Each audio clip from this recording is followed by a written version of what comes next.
The story we're reading today is about the Battle of Jericho, and the book is The Walls Came Tumbling Down.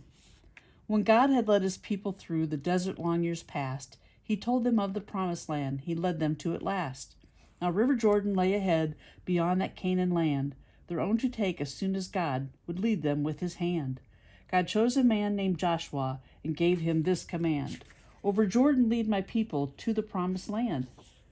But just across the river wide sat high-walled Jericho. So Joshua picked out 2 spies and said to them, "You go and see how strong the city is. Come back and let us know. For big, strong men live in that town, and they will stand and fight. So you 2 must go and spy on Jericho tonight." The spies reached Jericho by night and quickly sneaked inside the walls to have a look about. But then a soldier cried, "Who are you strangers over there?" And they ran off to hide.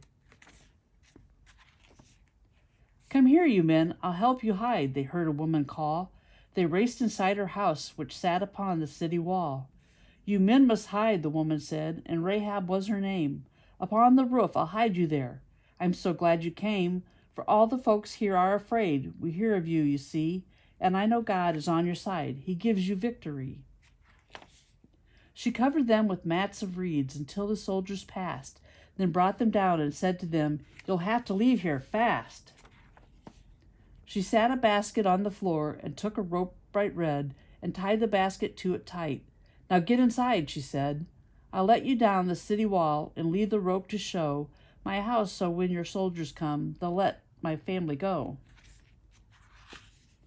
The spies ran back to Joshua and happily cried out, "The people are afraid of us. We'll win without a doubt." But others shouted, "Where's the bridge? Just see that water run."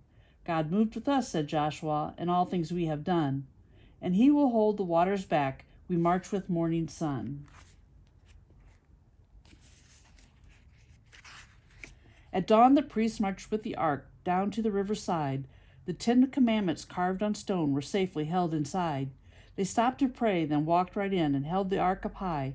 A miracle, the people cried, for Jordan had gone dry.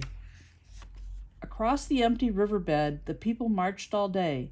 Then Joshua the general said, "Let us all kneel and pray, and thank the Lord for this good land he gave to us today." Next day they marched to Jericho and camped about the wall. "It's high and strong and thick," they said, "but God will make it fall." They marched and marched around the walls with 7 trumpets playing.